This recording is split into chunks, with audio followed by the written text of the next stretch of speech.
Well, good morning, good afternoon, good evening, wherever you are in the world. We're excited that you're here with us live and co-working live with Red Worldwide. And we are happy today that you have joined us for Wellness Wednesday. It's Wellness Wednesday again. And I tell you, we are excited about you being here with us. Today, we're going to be talking about a very special, but not often mentioned wellness hack. And so we are excited to be able to do that today. And I want to just get everyone excited about next week. We are having Crystal Morgan, Coach Crystal, return for another Wellness Wednesday episode. And so we are excited to receive her, and we look forward to her coming on because she brings such wisdom and gives us so many reasons, okay, to watch, while she is, presenting. I mean, there is just a lot of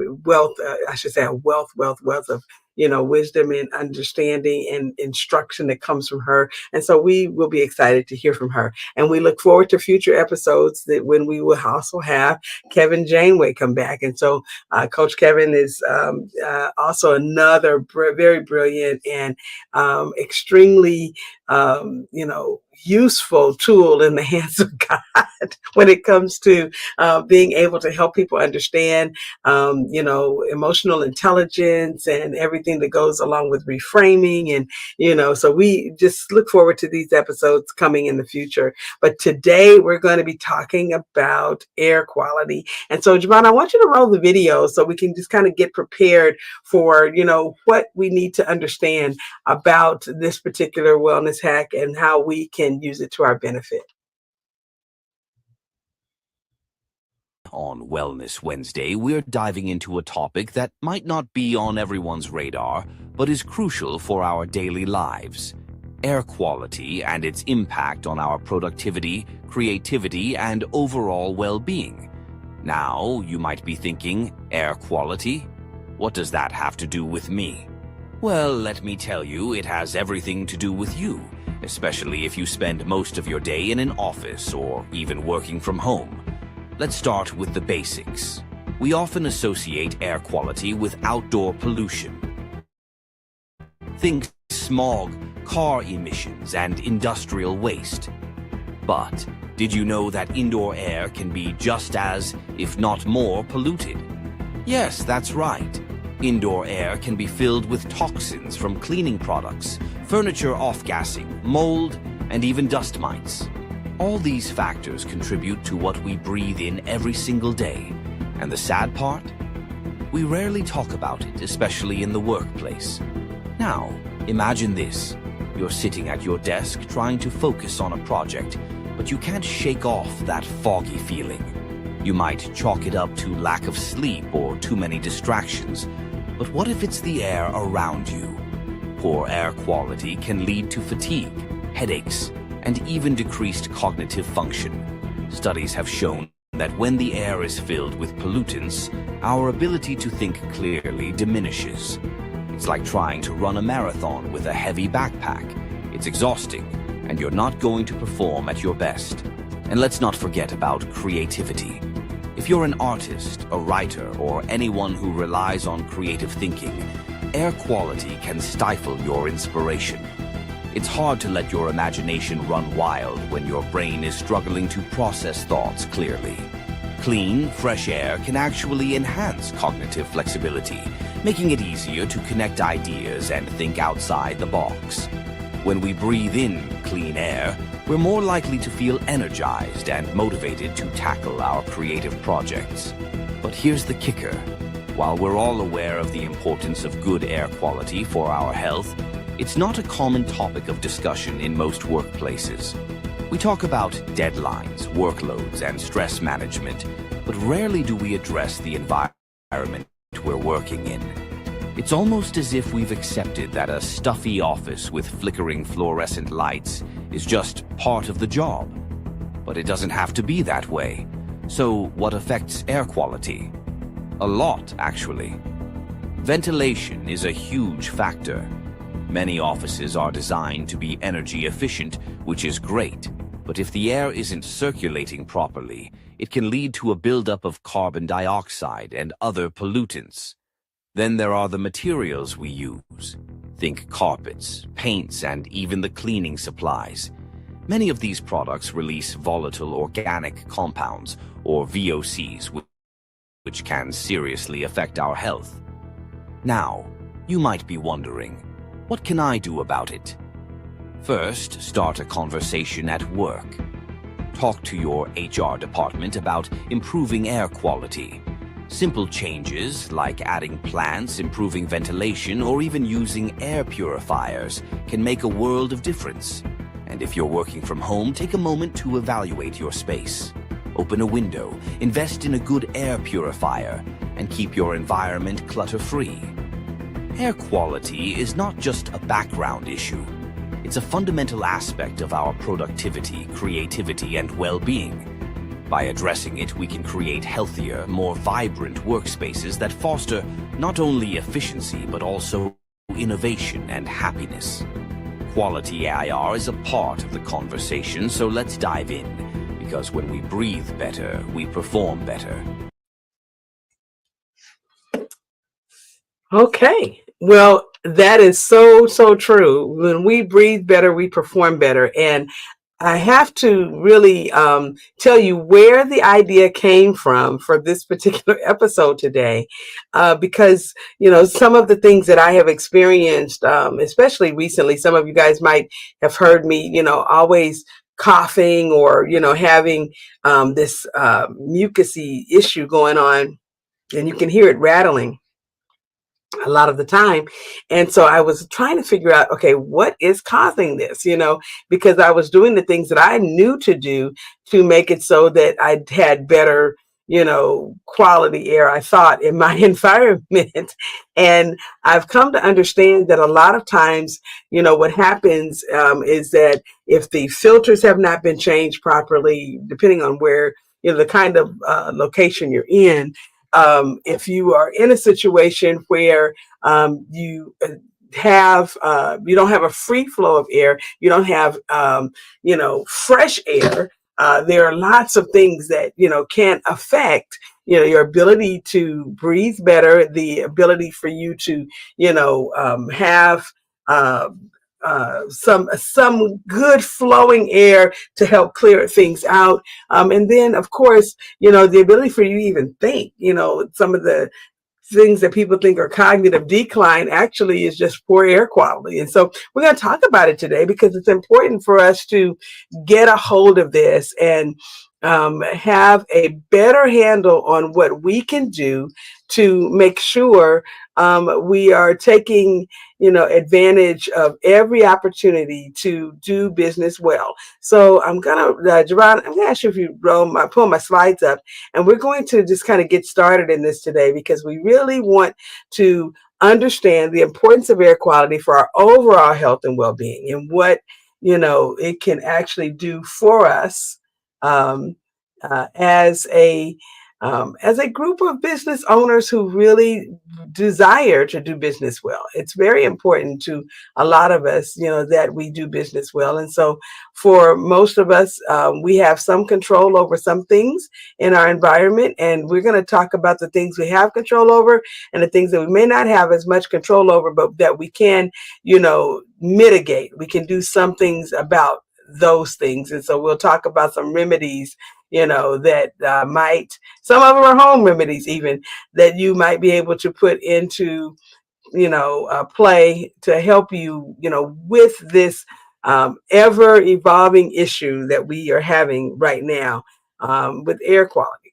So, what is the importance of air quality? What is the importance? Well, it's essential for our health and well-being, and it impacts our respiratory system, our cardiovascular system, and even, it affects the way we think. Because if we have brain fog, and you heard that word before, then you may not be functioning at your best, and you might not be able to get all of your thoughts all the way out. And I've had a tremendous issue with that, that I've been, working on for like probably the last 5 years. And interestingly enough, we found a couple of things that were deficiencies in my diet. But then we also found out that, by breathing poor air, okay, air that was filled with, all types of things.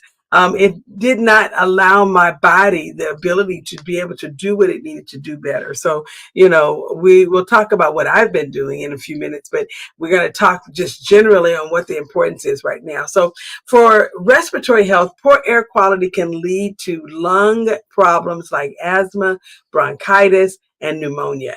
And I have experienced all three of these. I was plagued with asthma as a child and had some, tremendous issues. And I also had pneumonia as a child. I was in an air tent, an oxygen tent for about 42 days because I had pneumonia and it was a very bad case. And they needed to, try to regulate the air quality around me while, giving me the antibiotics and everything else that they were doing to bring my body back to, a good health state. And so I was very, very young. And I was so young that the ability for me to walk at that time, I had to be retaught to walk because of the, things that my body and brain went through during that time.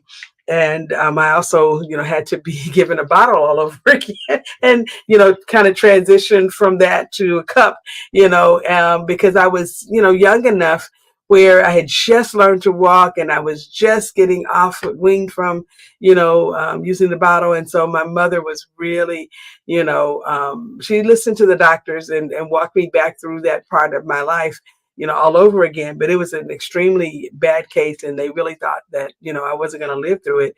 And so the interesting thing is that over my lifetime, I have had the times of, having to deal with respiratory situations. And I'm going to see if we can bring up our slides. Um, Give me just a second because we're going to, make sure that you guys can see this. It's really important for you to have access to this part. There we go. All right. So, Javon, can you see if you can bring those up for me now? Awesome. Thank you so much. So having, the ability to understand respiratory health, has been very important to me, however, I didn't understand the connection between, my respiratory health and my daily air quality. I mean, and so this was the reason why, as it was suggested to me by a practitioner, I started doing more research and that it might be something we could talk about, in general, because if I'm having a problem, others might be having a problem as well. So, cardiovascular health also is affected by air pollution. It can, provide problems that can create a risk of heart attacks, strokes, and other types of cardiovascular diseases. And we have known that cardiovascular diseases have been the number one killer of women, for a little while now, that women are dying more recently, we are seeing, breast cancer and things of that nature. But in the, not too distant past, heart attacks were the number one reason why women passed away, and strokes, were like number 2 or 3. And so we want to be thinking about, as women and as business owners, not to, discount the men, that we want to look at what part our air quality is playing on our cardiovascular health, and if there is something going on that's making us breathe harder or causing more stress on our cardiovascular system because of the fact that we're not able to get deep breaths or good, that wonderful, air coming in and going out, then we need to be stopping and taking the time to breathe. On a lot of my devices, I have some wonderful reminders set, to remind me, okay, stop and breathe. Okay. And we went through the route, which I shared my app with you guys that I built, to try to help promote, good breathing and other activities while you're sitting in your office or sitting at your desk if you're working from home. And so we know that this is a very important thing, but we just want to make sure that you understand how important it is.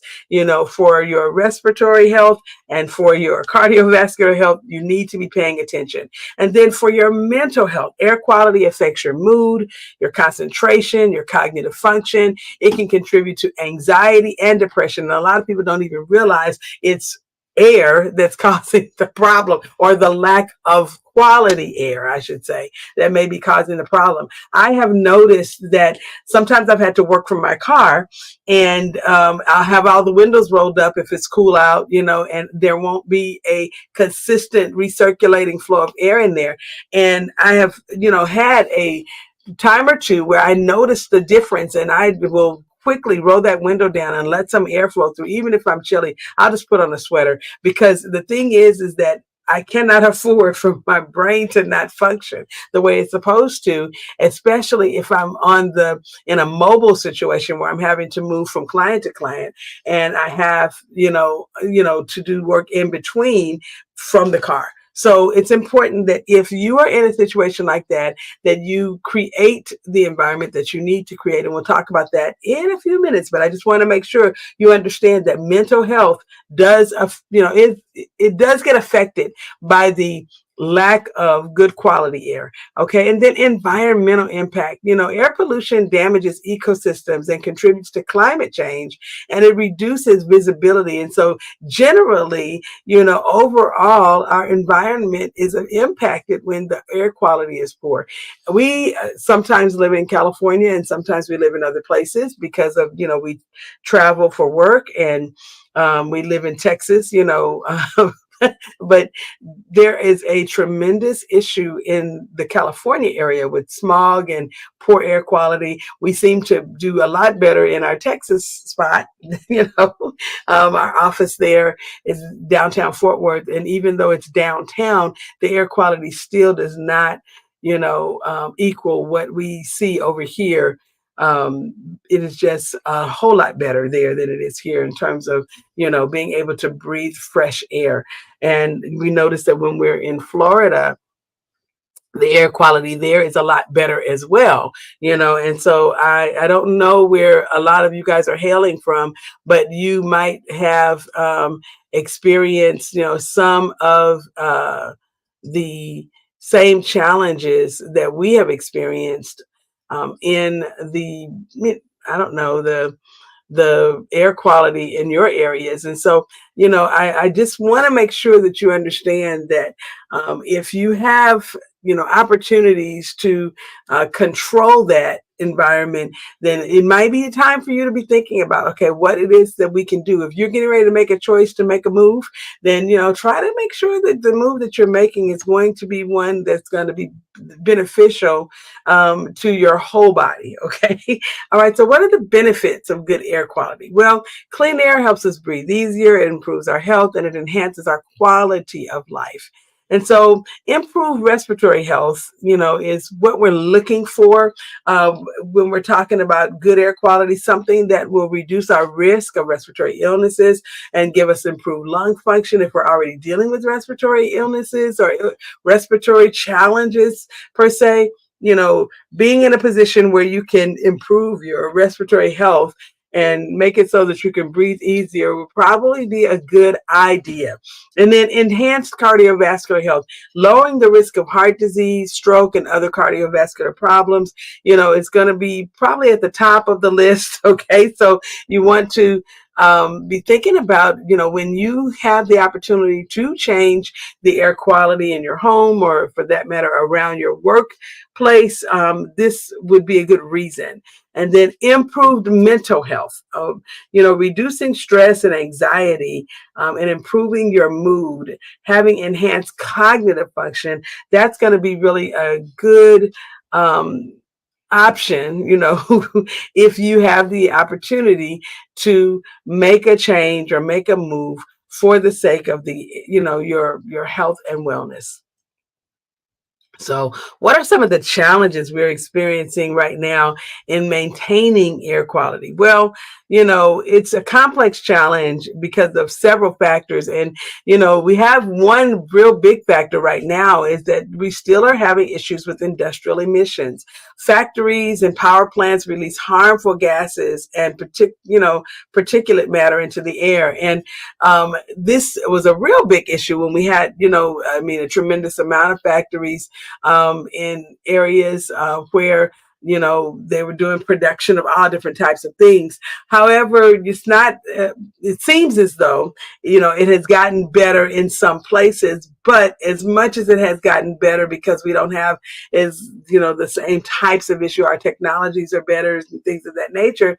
There's still a problem, and we are still seeing a problem in the California area, in the Southern California area, especially with industrial emissions. And so a lot of people who live in the city are, opting to move further out, so that they can protect their children and themselves, from such harmful emissions. And I noticed in Texas, in some areas, it's worse than others, depending on, where the oil production is going on and some of the other kinds of production is going on. But we have lots of land mass there. And so people are moving further out into the country, to protect their families and to, improve their quality of life. And so, again, if you have some choices that you can make, for having your office in a place where the industrial emissions are not as bad, that might be something that you're thinking about. If you're working from home and you're choosing a new place to live, you might be thinking about that as well.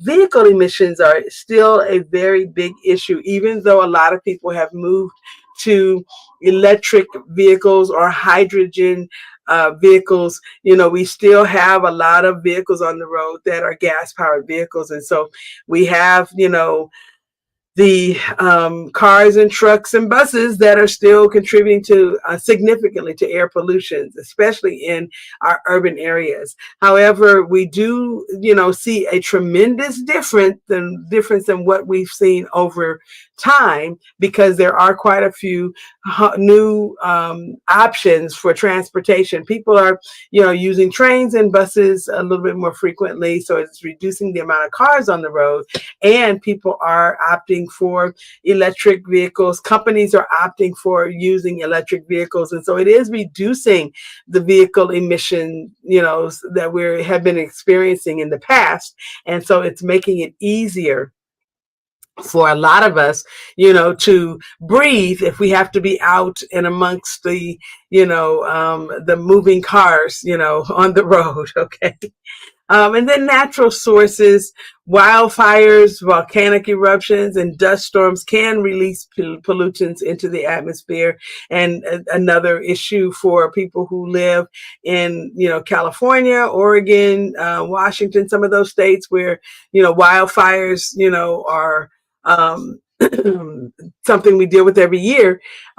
We deal with the ash from the wildfires, and so we have to use masks and other ways of protecting ourselves from the ashes that are just floating around, out there in the air, because there's nothing that we can do about it, once the fire has started and until it's gotten under control, and sometimes for days after. So we just have to be proactive about how we handle, our environments, when we're dealing with the challenge of natural sources. And then, of course, population growth. There is a slight issue with increased population density, because it does lead to higher energy consumption. And, when we have higher energy consumption, we have more population. More people, though, are using solar. More people are using, wind energy. And as a result of that, we are, reducing again some of the emissions that, have to do with coal production and some of the other, energy sources that create poor air quality. So, what about air quality in our physical work environments? Well, we got to pay attention to our workplace and improve our well-being and productivity. Ventilation is so important, and having the ability to ventilate is important. One of the things that I, have talked about that I don't necessarily like about my office in Texas is that there's no window, and in the office that we had before that, we had a window, but you couldn't really open the window. So, you could look out of the window, but there was no possibility for fresh air, which means that during the day, you need to probably take a walk, outside, not just inside. And I know we were big on walking the building because the building, is a nice building, is large enough for us to be able to walk around and do a few laps and on a break and, give our legs and the rest of our body the ability to benefit from those steps. But, we also need to be able to give our lungs the ability to benefit from, good quality air. And so if you can make it outside, get to a park where there are lots of trees, where you've got the beautiful ability to take in the oxygen, and all of the wonderfulness of the trees and the plants, that is really important. Okay. And so if you have that as an option, use it, because it's really important that your body is able to get fresh air. Plants, indoor plants can naturally purify the air and reduce pollutants. Okay. And so let me just say this. I'm a lover of plants. I am not necessarily the greenest of thumbs when it comes to plants. I'm wonderful when it comes to growing food. But when it comes to growing plants that are just, I don't know. It's just, I've had a problem. Some of you guys might have been on my podcast year before last when I killed all my succulents. I wasn't trying to. We traveled, and I don't know what happened. It got way too hot inside the house, and I come back and my succulents were gone. And so anyway, I'll say this, if you can learn, how to grow plants inside your home, and you want to take the time to do that, it is a wonderful way to make sure you improve the air quality in your home. Now, I'm very good with certain types of plants. And so, when we move to our new house, I look forward to having the opportunity to put those plants inside the house, because I know that having the ability to have someone there that will be able to see after them when we travel will be amazing. And it will give us the ability to have better air quality, since we work at home a lot of the time.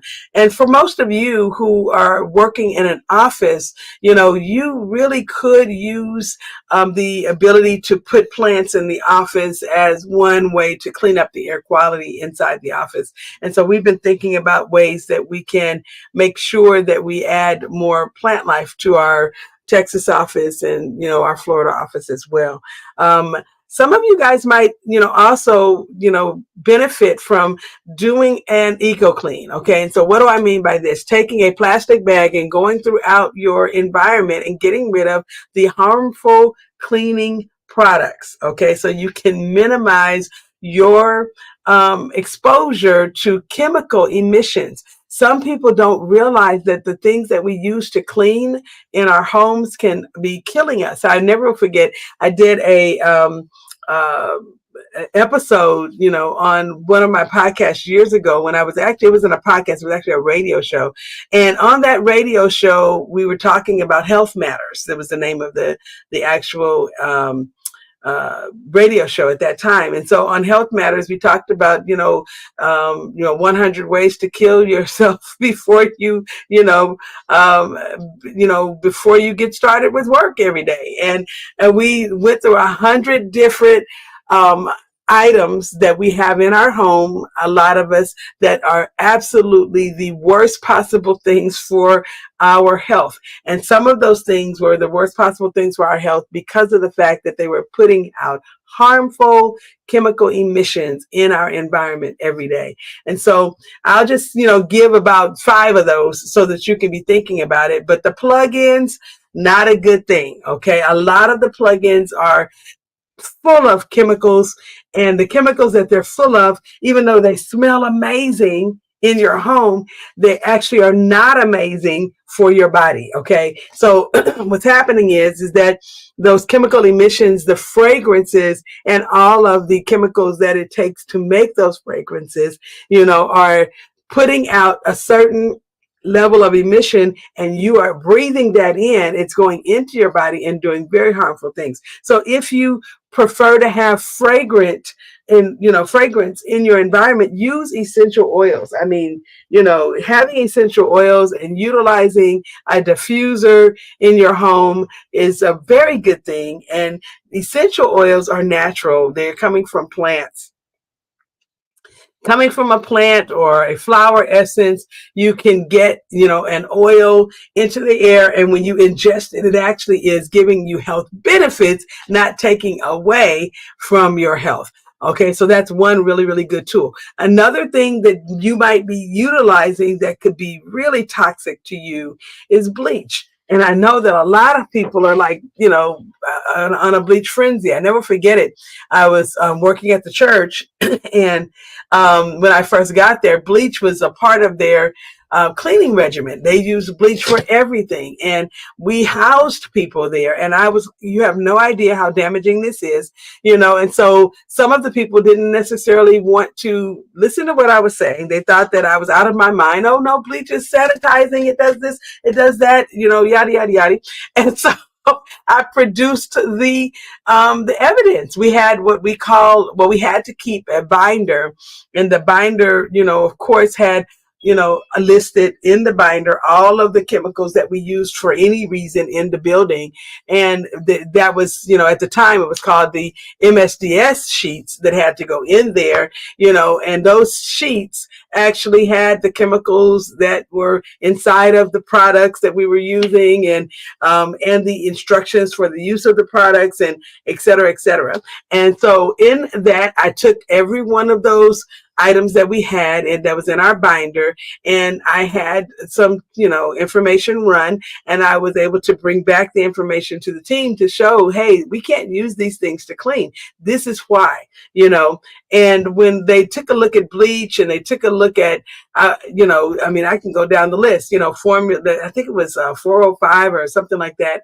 I can't remember the name of the cleaner that they used to use, but whatever it was, all of it was bad. And so we threw it all away. Okay, we didn't give it away. We threw it away, and we got better products that were, hospital grade products, but they were safe for breathing and safe for people to be around, and also animals, because a lot of times if it's not safe for animals, it's not safe for you. Okay, so just saying. So we went the route of getting some green cleaning supplies.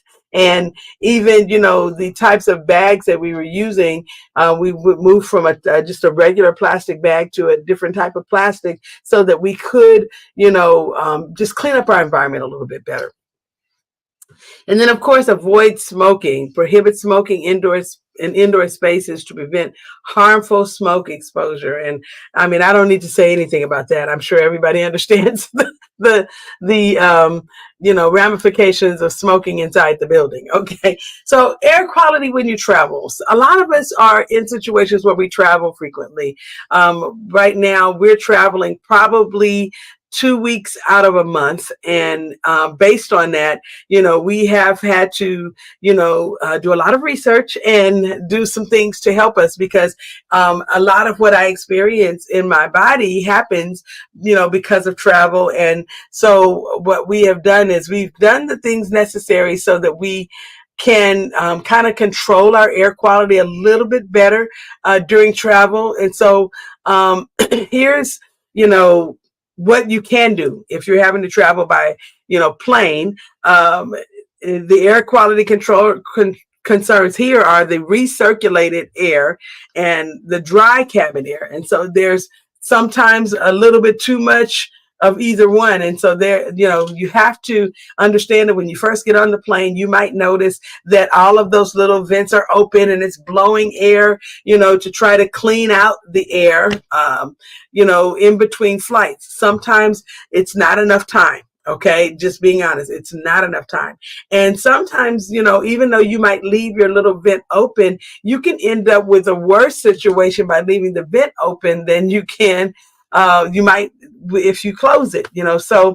Um, it's just a little bit of a challenge, in regulating all air, lines are, not equal, and all airlines are not equal in how they have the purification systems inside of inside of those vent um, systems. Some of them, American Airlines, are better than others. American Airlines has a really extensive process, for cleaning the air, and they've been noted for it. And so for that reason, if I can, I will. If I know I'm going to take a long flight, I'll fly American, and I might fly, you know, um, Alaskan, sometimes too, if I'm having to take a really, long flight in the States. Now if I'm going outside of the States, and I'm going to opt for, when I can, some other airlines that are very, very good in their systems, period. And they spend a lot more money on their planes, and making sure that the air quality is better. But some of the tips: stay hydrated, use a personal air purifier. That is like one of the number one things. And so it's like one of the next things on my list to purchase, because we're going to have to take a trip, real soon. And that trip is going to be a little bit longer trip, so the air purifier is amazing, and it's allowed, for you to bring it on the plane, a personal air purifier. So having it, gives you the ability to control, the air around you, and then wearing a mask. And what I suggest a lot, not, this mask does not keep you from getting diseases. It's only to control, what the air quality is in terms of, the emissions and other things that might be there. Has been really helpful for me. My mother-in-law made me some cloth masks, and I have used those cloth masks, and they have been very, very efficient at helping me to regulate the air quality when traveling. Whether I'm in a car or either in the, airplane, if I need to regulate, then that's how I do it. But again, it's not a 95, I mean, with the mask that has the little oxygen, it's not that. This is just to control the ability for me to, have a little bit better air quality in my space. Okay. Sometimes I will also use my scarves that I carry with me. I wear them frequently, and I also use them for helping to regulate my air quality. And a lot of people don't know that, but that's one of the reasons why I will have scarves with me, in situations where the air quality might not be as good. Okay, what about in a car? Exhaust fumes and trapped air. Well, ventilating the car, rolling the windows down. A lot of people prefer air conditioning, but let me just say this.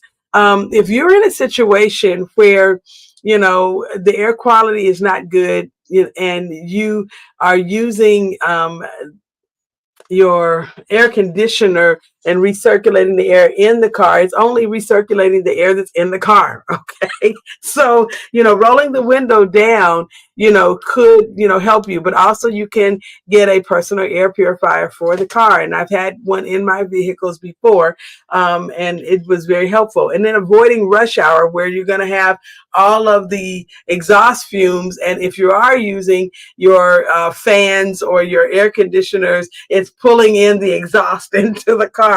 So, you want to be thinking about a better way of traveling, alternate routes if you can during rush hour, if you have to travel during rush hour, and just doing the things know to do to protect yourself. On a train, in crowded conditions, and in closed spaces, you can always just, again, use your own air purifier, choose a window seat, wear a mask, consider, all of these options that we talked about, already, for, making sure that your travel does allow you to mitigate the air quality. And then on a bus, similar to a train, but often less ventilated than a train. You want to prioritize again the ventilation if possible. Sometimes buses do allow for, opening up the top window above you, but it's just, if it's necessary, I mean, if you can do it, then that would be, something that I would suggest. Now, here are some items that you can use to improve air quality. And they might be things that you can just get your hands on quickly. And I have it on good authority that Amazon has a bunch of quality air purifiers available that will remove pollutants from the air, improving breathing and reducing allergens. However, if you can get a deionizer, that's like really wonderful to put in your home or office. We have used it in our home. We have used it also in our offices. And so having access to these types of tools, to improve your environment is great. Indoor plants, what we've talked about, they are natural air purifiers. They enhance the aesthetics and they improve mental well-being. Now, I know some of you guys who are YouTube enthusiasts, you are, content creators, you'll go out and get the YouTube plant. I'm not talking about the fake plants, guys. This is not going to help you. You got to get real plants, okay? Because real plants provide you real air, cleaning, okay? It cleans the air for you. So you want to purify the air utilizing real plants, okay?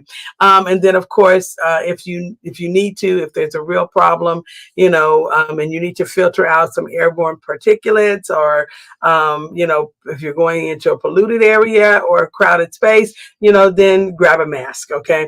And then ventilation, open windows and doors to circulate fresh air. I mean, this is just, a good old fashioned, uh, opening up the house. And I remember my mother, when she would get up in the morning, she'd pull back the curtains, she'd open up the blinds and open up the windows, okay? Because again, we need to be able to clean the air in the house, and if you can do it daily, it's amazing, what it will do for, again, your mental well-being and everything else, within your body.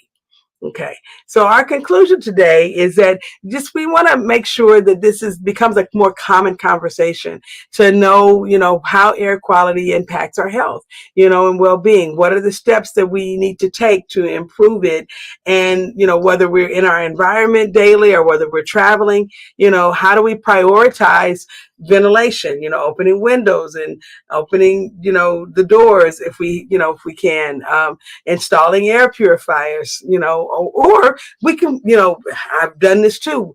I created a whole space on my balcony so I can work outside from time to time, which is amazing because, again, it just gives the body ability to get clean, pure air. Okay, what about reducing pollutants? Avoiding smoking and other types of habits that, will create a problem for your body. Choosing eco-friendly cleaning products and minimizing chemical use. If you have to use chemicals, minimize its use. Use a mask if you have to. If you're using a chemical that you can't, avoid using, then protect yourself. Okay. Then stay informed. Monitor your air quality, through looking at reports and, in the area, noticing, when the air quality is not very good. And when the pollutants are high. I'm looking here. Oh, thank you, Crystal. I'm seeing Coach Crystal is adding value here. Snake plants are great air purifiers, she says. So go out and find out about these snake plants. I've never heard of a snake plant, but thank you. Kevin is saying monitoring mold and mildew in the home and office can be an important component to maintaining good air quality as well. Thank you, Kevin, for that, because, a lot of us don't even realize that we could, have a situation where there might be mildew or mold. And the fact of the matter is, it does build up over time, and we may not even realize that it's happened, and Crystal says again, we often forget the cleaning supplies we use often hinder our air quality. And it's exactly true. Thank you guys for weighing in over there in our Zoom studio. We appreciate that. Okay. And then, of course, advocate for change, support policies and initiatives aimed at reducing air pollution and protecting our environment. If you see a bill, and that it's going to, make it worse, then, okay, think about that when you vote. Okay. And if you see something that's going to make it better, okay, look through it, read it, and make sure that, you are weighing in responsibly, to help produce a better environment for everyone. We all know that when we breathe better, we produce better.